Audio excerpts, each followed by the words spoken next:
ಅದ್ಭುತವಾಗಿ ಒಂದು ತೋಟ ಕಟ್ಟಿದ್ದಾರೆ ಅವರು. ಅಡಿಕೆ ಮಧ್ಯದಲ್ಲಿ ಕಾಫಿ ಬೆಳೆದಿದ್ದಾರೆ, ಮೆಣಸು ಬೆಳೆದಿದ್ದಾರೆ. ಬನ್ನಿ ಅವ್ರ ಅನುಭವಗಳು ತಿಳ್ಕೊಂಡು ಹೋಗೋಣ. ಅಡಿಕೆಯಿಂದ ಅಡಿಕೆಗೆ ಅಂದ್ರೆ ಸಾಲಿನಿಂದ ಸಾಲಿಗೆ, ಗಿಡದಿಂದ ಗಿಡಕ್ಕೆ 10 ಅಡಿ ಇದೆ, 10 ಅಡಿ ಡಿಸ್ಟೆನ್ಸ್ ಇದೆ. ಆ ಮಧ್ಯದಲ್ಲಿ 4 ಅಡಿಕೆ ಗಿಡದ ಮಧ್ಯದಲ್ಲಿ ಒಂದು ರೋಬಸ್ಟಾ ಕಾಫಿ ಹಾಕಿ 40 ಮೂಟೆಗೆ 11,000 ಆದ್ರೂ ಎಷ್ಟು ಆದಾಯ ಬರ್ತದೆ.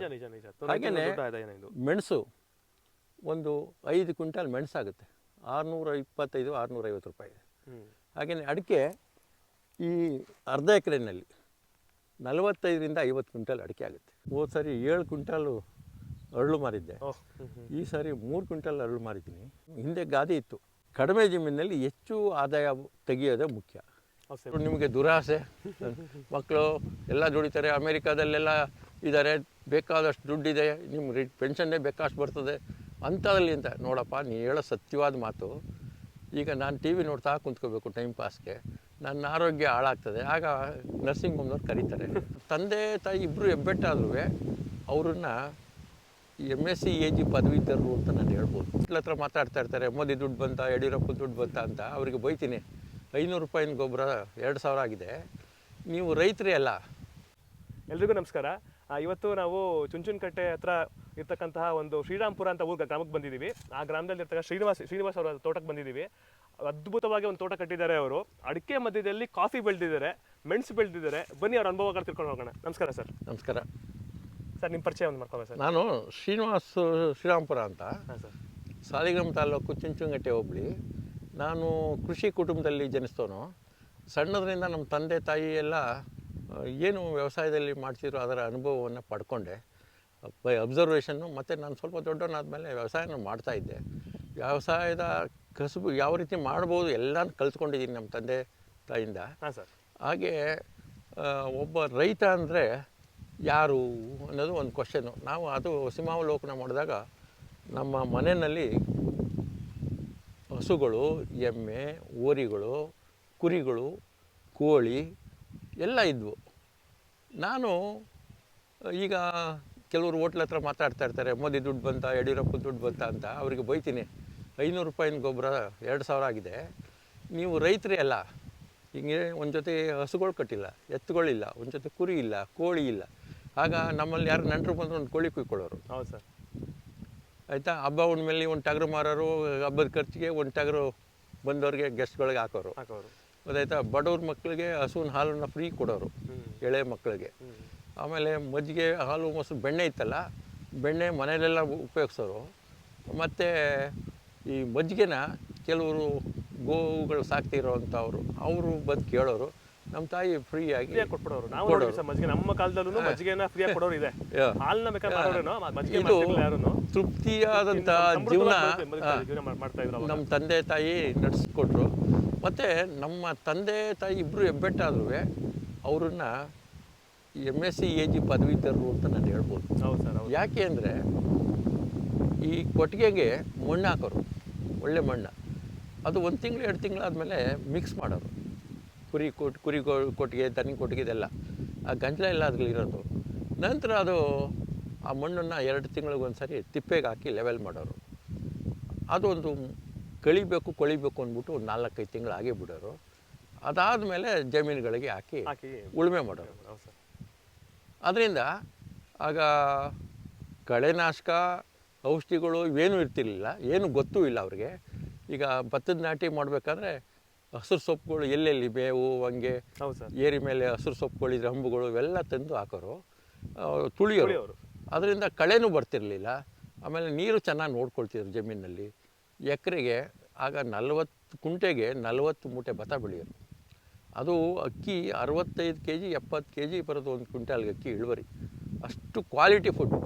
ಆಮೇಲೆ ಆ ಕಾಲದಲ್ಲಿ ಆ ಅಕ್ಕಿ 6 ತಿಂಗಳು ಉಪಯೋಗಿಸ್ತಿರ್ಲಿಲ್ಲ, ಯಾಕೆಂದರೆ ಗಂಜಿ ಸುತ್ತಕೊಳ್ತದೆ ಅಂತ.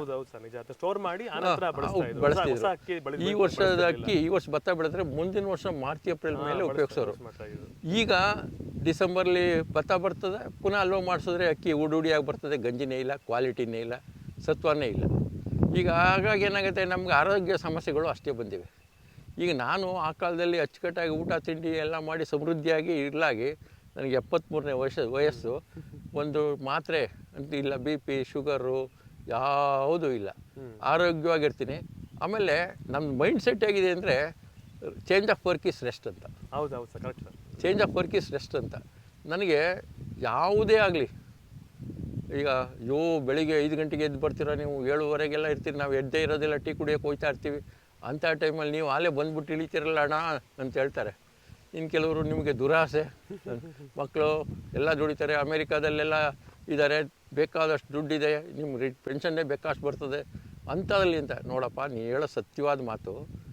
ಈಗ ನಾನು ಟಿ ವಿ ನೋಡ್ತಾ ಕುಂತ್ಕೋಬೇಕು ಟೈಮ್ ಪಾಸ್ಗೆ, ನನ್ನ ಆರೋಗ್ಯ ಹಾಳಾಗ್ತದೆ. ಆಗ ನರ್ಸಿಂಗ್ ಹೋಮ್ನವ್ರು ಕರೀತಾರೆ, ದುಡ್ಡು ತೊಗೊಂಬಾರಪ್ಪ.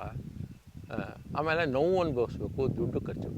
ಈಗ ಇದೇನಾಗುತ್ತೆ, ಈಗ ನಾವು ಗಿಡಗಳು ನೆಗ್ತಾಯಿವೆ, ನಾವು ನೆಗ್ತೀವಿ. ನಾವು ಮಣ್ಣು ನಗುವಂಗೆ ಇಟ್ಕೊಂಡ್ರೆ ಗಿಡಗಳು ನಗುತ್ತವೆ. ಹೌದು ಸರ್. ಗಿಡಗಳು ನಗ್ತಾ ಇದ್ದರೆ ಈಲ್ಡು ಬರ್ತದೆ, ಆದಾಯ ಬರ್ತದೆ, ನಾವು ನೆಗ್ತಾ ಇರ್ತೀವಿ. ಚೆನ್ನಾಗಿರುತ್ತೆ, ನಮ್ಮ ಆರೋಗ್ಯನೂ ಚೆನ್ನಾಗಿರುತ್ತೆ. ಗೊತ್ತಾಯ್ತಾ? ಇವರು retired head master, high school head master, ಇವತ್ತು ಇಂಥ ಒಂದು ಸುಂದರವಾದ ತೋಟ ಕಟ್ಟಿದ್ದಾರೆ. ಬನ್ನಿ ಅದರ ಅನುಭವಗಳನ್ನ ಹಂಗೆ ಕೇಳ್ಕೊಂಡು ಹೋಗೋಣ ಸರ್. ಬನ್ನಿ ಸರ್. ಸರ್, ಮುಂಚೆ ಗದ್ದೆ ಮಾಡ್ತಾ ಇದ್ರೆ ಏನಾದರೂ ಹೆಂಗೆ ಸರ್ ಇದು? ಭತ್ತದ ಗದ್ದೆಗಳು ಮೊದಲು. ಮುಂಚೆ ಭತ್ತದ ಗದ್ದೆ ಎಲ್ಲ ಗೊತ್ತಿರಂಗೆ ಚುಂಚನಕಟ್ಟೆ ಶ್ರೀರಾಮ ಶುಗರ್ ಫ್ಯಾಕ್ಟ್ರಿ ತುಂಬ ಚೆನ್ನಾಗಿ ಫೇಮಸ್ ಆಗಿದೆ. ಅವಾಗೆಲ್ಲನೂ ಎಲ್ಲ ಭೂಮಿನಲ್ಲೂ ತುಂಬ ನೀರು ಚೆನ್ನಾಗಿ ಸಿಗುತ್ತೆ, ಕಾಲುವೆಗಳು ಇರೋದ್ರಿಂದ. ನೀರು ಗದ್ದೆ ಮಾಡೋರು ಇಲ್ಲ ಕಬ್ಬು ಬೆಳೆಯೋರು ಎರಡೇ ಬೆಳೆ ಬೆಳೀತಾ ಇದ್ದು. ಇತ್ತೀಚೆಗೆ ಅಡಿಕೆ, ತೆಂಗು, ಆ ರೀತಿ ತೋಟಗಾರಿಕೆ ಬೆಳೆಗಳನ್ನ ಕೂಡ ಬೆಳೀತಾ ಇದ್ದಾರೆ. ಇಲ್ಲಿ ವಿಶೇಷವಾಗಿ ಏನು ಅಂತಂದರೆ, ಅಡಿಕೆ ಮಧ್ಯದಲ್ಲಿ ಈ ಅಂತರ ಬೆಳೆಯಾಗಿ ಕಾಫಿ ಕೂಡ ಬೆಳೆದಿದ್ದಾರೆ. ಇದರಿಂದ ಸಾಕಷ್ಟು ಅಡ್ವಾಂಟೇಜಸ್ ಇದಾವೆ. ಅಂದರೆ ಬರೀ ಅಡಿಕೆ ಬೆಳೆಯೋದಕ್ಕಿಂತನೂ ಈ ಥರ ಅಂತರ ಬೆಳೆ ಬೆಳೆದಾಗ, ಮಿಶ್ರ ಬೇಸಾಯ ಬೆಳೆದಾಗ ಒಂದು ಬೆಳೆ ಹೆಚ್ಚು ಕಮ್ಮಿ ಆಯಿತು ಅಂತಂದ್ರೂ ಇನ್ನೊಂದು ಬೆಳೆ ಕೈ ಹಿಡಿಯುತ್ತೆ ನಮಗೆ, ರೈತನಿಗೆ. ಹಾಗಾಗಿ ರೈತರೆಲ್ಲರೂ ಇದನ್ನ ಫಾಲೋ ಮಾಡ್ಬೋದು ಅಂತ ಇದನ್ನ ತೋರಿಸೋ ಪ್ರಯತ್ನ ಪಡ್ತಾ ಇದೀವಿ. ಸರ್ ಬನ್ನಿ ಸರ್, ಹೇಳಿ ಸರ್. ಇಲ್ಲಿ ಅರ್ಧ ಎಕರೆ ಇದೆ. ಹಾಂ ಸರ್. ಈ ಸಾಮಾನ್ಯ ಜನಗಳ ಅಭಿಪ್ರಾಯ ಅಂದರೆ ಬರೀ ಅಡಿಕೆ ಬೆಳೆದ್ರೆ ಜಾಸ್ತಿ ಇಳುವರಿ ಬರ್ತದೆ ಅಂತ. ನಾನು ಕಾಫಿ ಮತ್ತು ಮೆಣಸು ಹಾಕಿರೋದ್ರಿಂದ ಒಂದು ಅಡಿಕೆ ಮರದಲ್ಲಿ ತೋರಿಸ್ದೆ, ಅದರಲ್ಲಿ 35 kg ಅಡಿಕೆ ಆಯಿತು ಒಂದೇ ಅಡಿಕೆ ಮರದಲ್ಲಿ. ಕೆಳಗಡೆ 8 ರಿಂದ 10 kg ಡ್ರೈ ಮೆಣಸಾಗುವಂಥದ್ದು ಹಬ್ಬಿದೆ. ಅದು ಗಿಡ ನೋಡಿದ್ರು. ನಾವು ಏನಾಗುತ್ತೆ, ಜಾಸ್ತಿ ಜನ ಇದ್ದಾಗ ಜಾಸ್ತಿ ಅನ್ನ ಮಾಡಬೇಕಾಗ್ತದೆ, ಕಡಿಮೆ ಜನ ಇದ್ದಾಗ ಕಡಿಮೆ ಜನಕ್ಕೆ ಮಾಡಬೇಕಾಗುತ್ತೆ. ಹೇಳುವಾಗ ಗೊಬ್ಬರ ಕೊಟ್ಟರೆ ಮನೆ ಗೊಬ್ಬರ, ಕುರಿ ಗೊಬ್ಬರ, ಕೋಳಿ ಗೊಬ್ಬರ, ಹಸಿರೆಲೆ ಗೊಬ್ಬರ. ಈಗ ಕೆಲವರು ಇಪ್ಪನೇಳೆ ಕಡ್ಡಿನ ಏರಿ ಮೇಲೆ ಹಾಕಿ ಬೆಂಕಿ ಹಾಕ್ತಾರೆ. ಅದನ್ನು ನಾನು ತೋಟಕ್ಕೆ ಹಾಕ್ಸ್ತೀನಿ. ಅದು ಮಲ್ಚಿಂಗು ಪ್ಲಸ್ ಅದು ಸ್ವಲ್ಪ ದಿನ ಆದಮೇಲೆ ಡಿಕಂಪೋಸ್ ಆಗುತ್ತೆ. ಹೌದು ಸರ್. ಹಾಗೆ ಇನ್ನೇನು ತೋಟದಲ್ಲಿ ನೋಡಿ, ಈಗ ಕಾಫಿ ಎಲೆ ಇಲ್ಲಿ ನನ್ನ 2 ಎಕರೆ ಕಾಫಿ ತೋಟದಲ್ಲಿ 40 ಮೂಟೆ, 50 kg 40 ಮೂಟೆ ಕಾಫಿ ಆಗುತ್ತೆ. ಇದರಿಂದ 11,000ದಿಂದ 11,500, 12,000 ತನಕ ರೇಟ್ ಇದೆ. ಇದರಿಂದ ಎಷ್ಟು ಆದಾಯ ಬರ್ತದೆ? 40 ಮೂಟೆಗೆ 11,000 ಆದ್ರೂ ಎಷ್ಟು ಆದಾಯ ಬರ್ತದೆ? ಹಾಗೆಯೇ ಮೆಣಸು, ಒಂದು 5 ಕ್ವಿಂಟಲ್ ಮೆಣಸಾಗುತ್ತೆ, 625, 650 ರೂಪಾಯಿ ಇದೆ. ಹಾಗೆಯೇ ಅಡಿಕೆ, ಈ ಅರ್ಧ ಎಕರೆಯಲ್ಲಿ 45 ರಿಂದ 50 ಕ್ವಿಂಟಲ್ ಅಡಿಕೆ ಆಗುತ್ತೆ. ಈ ನಾವು ಅಪಾರ ಜಮೀನು ಬದಲು, ಹಿಂದೆ ಗಾದೆ ಇತ್ತು, ಅಪಾರ ಜಮೀನು ಬದಲು ಅಗಲವಾಗಿ ಉಳೋ ಬದಲು ಆಳವಾಗಿ ಉಳಿ ಅಂತ. ಹಾಗಾಗಿ ಕಡಿಮೆ ಜಮೀನಿನಲ್ಲಿ ಹೆಚ್ಚು ಆದಾಯ ತೆಗೆಯೋದೇ ಮುಖ್ಯ. ಇವತ್ತು ಕೂಲಿ ಆಳುಗಳು ತುಂಬಾ ಕಷ್ಟ. ಆಮೇಲೆ ಹೌದೌದು, ತುಂಬಾ ದೊಡ್ಡ ಲೇಬರ್ ಪ್ರಾಬ್ಲಮ್ ಇದೆ. ಹಾಗಾಗಿ ಚಿಕ್ಕ ಜಾಗದಲ್ಲೇ ಹೆಚ್ಚು ನಾವು ಮಾಡ್ಕೊಂಡ್ರೆ ಅನುಕೂಲ, ನಾವೇ ಮಾಡ್ಕೊಳ್ಳೋ ಕೆಲಸ ಮಾಡ್ಕೊಂಡ್ಬಿಟ್ರೆ. ಆಮೇಲೆ ಒಂದೇನು ಅಂದರೆ, ಈ ಗದ್ದೆ ನಾಟಿ, ಗದ್ದೆ ಕೂಲಿ ಟೈಮಲ್ಲಿ ಲೇಬರ್ ಸಿಗೋದಿಲ್ಲ, ನಮಗೇನು ಕೆಲಸ ಇರೋದೇ ಇಲ್ಲ, ನಮ್ಗೆ ಲೇಬರ್ ಅಗತ್ಯನೇ ಇಲ್ಲ. ನಾನು ಜೊತೆಗಿನಲ್ಲಿ ನರ್ಸರಿನೂ ಮಾಡ್ತಾ ಇರೋದ್ರಿಂದ ಪರ್ಮನೆಂಟಾಗಿ 4 ಹೆಣ್ಣಾಳಿರ್ತಾರೆ, 2 ಗಂಡಾಳಿರ್ತಾರೆ. 4 ವರ್ಷದಿಂದ ಅವ್ರಿಗೆ ಡೈಲಿ ವೇಜಸ್ ಕೊಟ್ಕೊಂಡು ಕೆಲಸ ಮಾಡ್ತಾಯಿರ್ತೀನಿ. 4 ಜನಕ್ಕೆ ಉದ್ಯೋಗ ಆದಂಗಾಯಿತು. ಈಗಿನ ಯುವಕರು ಏನು ಮಾಡ್ತಾರೆ, 5 ಲಕ್ಷ ಕೊಡ್ತೀವಿ, 10 ಲಕ್ಷ ಕೊಡ್ತೀವಿ, 10,000 ರೂಪಾಯಿ ಸಂಬಳ, 15,000 ರೂಪಾಯಿ ಸಂಬಳಕ್ಕೆ ಅಂತ ಹೋಗಿ ದುಡ್ಡು ಕಳ್ಕೊಳ್ತಾರೆ, ಉದ್ಯೋಗವೂ ಇಲ್ಲ. ಅದು ವಸೂಲಿಗೆ ಅರ್ಧ ಹಿಂಸೆ ಪಡ್ತಾರೆ. ಅದ್ರ ಬದಲು ತಂದೆ ತಾಯಿಗಳನ್ನ ಅಪಾರ ಜಮೀನು ಮಾಡಿಲ್ಲ ಅಂತ ಜಪ್ಸೋ ಬದಲು ಕಡಿಮೆ ಜಮೀನಿನಲ್ಲಿ ನೀರು ಅನುಕೂಲ ಮಾಡಿಕೊಂಡು ಹೆಚ್ಚು ಬೆಳಿಬೋದು, ಮಿಶ್ರ ಬೇಸಾಯ ಮಾಡ್ಬೋದು. ಹೇಳಿ ಸರ್ ಇದ್ರ ಬಗ್ಗೆ. ಅಡಿಕೆಯಿಂದ ಅಡಿಕೆಗೆ ಎಷ್ಟು ಡಿಸ್ಟೆನ್ಸ್ ಇದೆ ಸರ್? ಸಾಮಾನ್ಯವಾಗಿ ನಾವು ಕೆಲವರೆಲ್ಲ ನಮ್ಮ ಹತ್ರ ಬರ್ತಾರೆ, ಡೈಲಿ ಒಂದು 4-5 ಜನ ವಿಸಿಟರ್ಸ್ ಇರ್ತಾರೆ. ಮತ್ತು ಟಿ ವಿ ಮಾಧ್ಯಮದವರು ಎಲ್ಲರೂ ಬರ್ತಾರೆ. ಎಲ್ಲರೂ ಕೇಳೋ ಒಂದು ಕ್ವಶನ್ನು, ಸರ್ ಒಬ್ಬರು 5 ಅಡಿಗೆ ಹಾಕಿದ್ದಾರೆ ಅಡಿಕೆಯಿಂದ ಅಡಿಕೆ, ನೀವು 10 ಅಡಿಗೆ ಹಾಕಿದ್ದೀರಲ್ಲ ಸರ್, ಇನ್ನೊಂದೊಂದು ಲೈನ್ ಹಾಕ್ಬೋದಾಗಿತ್ತಲ್ಲ ಅಂತ. ಅದು ನಮ್ಮ ತೋಟಗಾರಿಕೆ ಇಲಾಖೆಯವ್ರ ನಿಯಮನೇ ನಾವು ಫಾಲೋ ಮಾಡಬೇಕು. ಪಾಪ್ಯುಲೇಷನ್ನು ಹತ್ರ ಆದಷ್ಟು ಈಲ್ಡ್ ಕಮ್ಮಿ ಆಗುತ್ತೆ. ಆಮೇಲೆ ಮಿಶ್ರ ಬೇಸಾಯ ಮಾಡೋಕ್ಕಾಗೋದಿಲ್ಲ, ಆಗಲ್ಲ. ಅದೊಂದು. ಎರಡನೇದು, ಇಲ್ಲಿ ಏನು ವೇಸ್ಟ್ ಮೆಟೀರಿಯಲ್ ಇರುತ್ತೋ ಈ ಅಗ್ರಿಕಲ್ಚರ್ ಈ ಆರ್ಟಿಕಲ್ಚರ್ ಪ್ರಾಡಕ್ಟ್ಸು ಅದನ್ನು ಇಲ್ಲೇ ಬಿಡಬೇಕು. ನಾನು ತೆಂಗು ಸಿಪ್ಪೆನೂ ಒಳಗಡೆ ಹಾಕ್ತೀನಿ. ಅಡಿಕೆ ಸೋಗು, ತೆಂಗಿನ ಗರಿ ಸ್ವಲ್ಪ ಲೇಟ್ ಆಗ್ಬೋದು, ಕಾಣಿಸ್ತದೆ ಅಡಿಕೆ ಸಿಪ್ಪೆ ಎಲ್ಲ ಕಾಣಿಸ್ತದೆ ಇಲ್ಲೇ ಹಾಕಿ. ನಾವು 10 ಅಡಿಗೆ ಅಡಿಕೆಯಿಂದ ಅಡಿಕೆಗೆ ಅಂದ್ರೆ ಸಾಲಿನಿಂದ ಸಾಲಿಗೆ ಗಿಡದಿಂದ ಗಿಡಕ್ಕೆ 10 ಅಡಿ ಇದೆ, 10 ಅಡಿ ಡಿಸ್ಟೆನ್ಸ್ ಇದೆ. ಆ ಮಧ್ಯದಲ್ಲಿ 4 ಅಡಿಕೆ ಗಿಡದ ಮಧ್ಯದಲ್ಲಿ ಒಂದು ರೋಬಸ್ಟಾ ಕಾಫಿ ಹಾಕಿದೆ. ಯಾಕೆ ರೋಬಸ್ಟಾ ಹಾಕಿದ್ದೀರಾ, ಕಾವೇರಿ ಯಾಕೆ ಹಾಕಲಿಲ್ಲ ಅಂತ ಒಂದು ಕ್ವಶನ್ ಬರ್ತದೆ. ಇದು 80 ವರ್ಷ 100 ವರ್ಷ ಬರುತ್ತೆ. ಕೆಲವರು ಕೋಕೋ ಹಾಕಲಿಲ್ಲ ಅಂತ. ಕೆಲವು ಸಾರಿ ಕೋಕೋ ಈಗ ಕಡಿಮೆ ಬಂದಾಗ ಈಗ ಮಾರ್ಕೆಟ್ ಇಲ್ಲ, ಈಗ ಹತ್ತಿರದಲ್ಲಿ ಹೋಗಿ ತೊಗೊಂಡು ಬರೋದಿಲ್ಲ. ಈ ಕಾಫಿಗೆ ಮನೆ ಹತ್ರನೇ ಬಂದು ತೊಗೊಂಡು ಹೋಗ್ತಾರೆ, ಅದು ಒಂದು. ಎರಡನೇದು, ಈ ಕಾವೇರಿ ಇವೆಲ್ಲ ಯಾಕೆ ಹಾಕಲಿಲ್ಲ ಅಂದರೆ ಸ್ಟೆಮ್ ಬೋರೋದು ಜಾಸ್ತಿ, ಮೇಂಟೆನೆನ್ಸು, ಔಷಧಿ ಹೊಡಿಬೇಕು, ಅದೆಲ್ಲ. ಇದರಲ್ಲಿ ಏನಿಲ್ಲ, ಯಾವುದೇ ಶ್ರಮ ಇಲ್ಲ, ಬರೀ ಹಣ್ಣು ಬಂತು ಬಿಡಿಸ್ಕೊಳ್ಳೋದು, ಒಣಗಿಸ್ಕೊಳ್ಳೋದು. ನಾವು ಇಲ್ಲಿ ನಮ್ಮ ಏರಿಯಾದಲ್ಲಿ ಪಲ್ಪಿಂಗ್ ವ್ಯವಸ್ಥೆ ಇಲ್ಲ, ಯಾಕೆ ಒಬ್ಬರೇ ನಾವು ಬೆಳೆಯೋದ್ರಿಂದ. ಅದಕ್ಕೆ ನಾವು ಈಗ ಜನಗಳು ಭತ್ತ ಮಾರ್ತಾರಲ್ಲ, ಹಾಗೆ ನಾವು ಒಣಗಿಸ್ಬಿಟ್ಟು ಇದನ್ನೇ ಮಾರ್ತೀವಿ, ಚೆರ್ರಿನೇ ಮಾಡ್ತೀವಿ.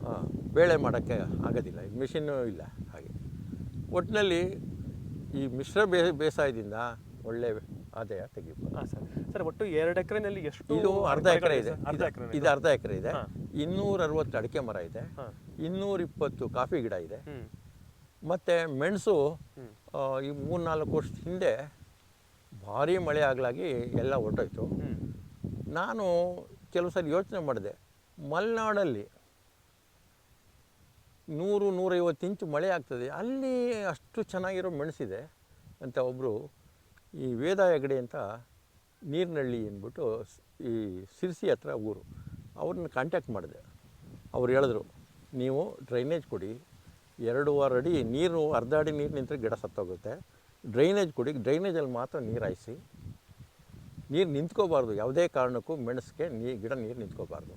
ಆದರೆ ನಮಗೆ ಕಾಫಿಗೆ ಮತ್ತು ಅಡಿಕೆಗೆ ಡ್ರೈನೇಜಲ್ಲಿ ನೀರು ಓಡಾಡಿದ್ರೆ ಸಾಕು. ಆದ್ದರಿಂದ ಆದಷ್ಟು ನೀರೇ ಶತ್ರು ಮೆಣಸಿಗೆ. ಆಮೇಲೆ ಸಾವಯವ ಮಾಡಬೇಕು. ನಮ್ಮ ನ್ಯಾಚುರಲಾಗಿ ಏನೇನು ಇದೆಯೋ ಅದೇ ಇಲ್ಲಿರೋದು, ಇನ್ಪುಟ್ಟು ಏನು ಹೊರಗಡೆಯಿಂದ ತಂದು ಹಾಕೋದಿಲ್ಲ, ಇಲ್ಲಿರೋದೆ. ಹಾಗೆ ನಾನು ಟಿ ವಿ ಕೃಷಿ ದರ್ಶನ ನೋಡಿಬಿಟ್ಟು ಅಲ್ಲಿ 2 kg ಅರಳು ತಂದು ನಾನು ಹಾಕ್ತೆ. ಅದು 2 ಅಡಿ ಉದ್ದ ಬರುತ್ತೆ, ದಪ್ಪ ಬರುತ್ತೆ, ಎಣ್ಣೆ ಆಯಿಲ್ ಕಂಟೆಂಟ್ಸು ಜಾಸ್ತಿ ಇರುತ್ತೆ.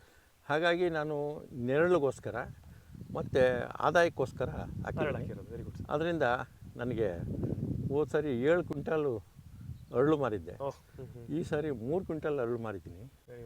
ಈ ಮೆಣಸು ಮತ್ತು ಕಾಫಿಗೆ ನೆರಳಿಗೋಸ್ಕರ.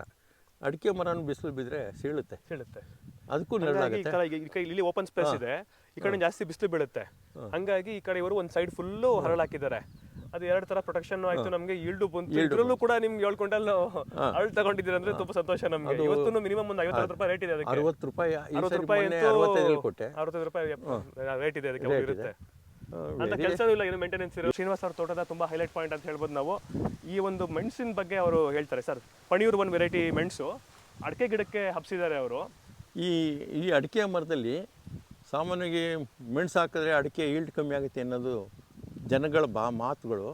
ಬಟ್ ಅದು ಈ ಅಡಿಕೆ ಮರದಲ್ಲಿ ಒಂದರಲ್ಲೇ 35 kg ಅಡಿಕೆ ಆಗಿದೆ, ಮತ್ತು 8 ರಿಂದ 10 kg ಮೆಣಸು ಡ್ರೈ ಮೆಣಸೇ ಸಿಕ್ಕಿದೆ. ಅಂದರೆ ಏರಳವಾಗಿ ಗೊಬ್ಬರ ಆಗುತ್ತೆ.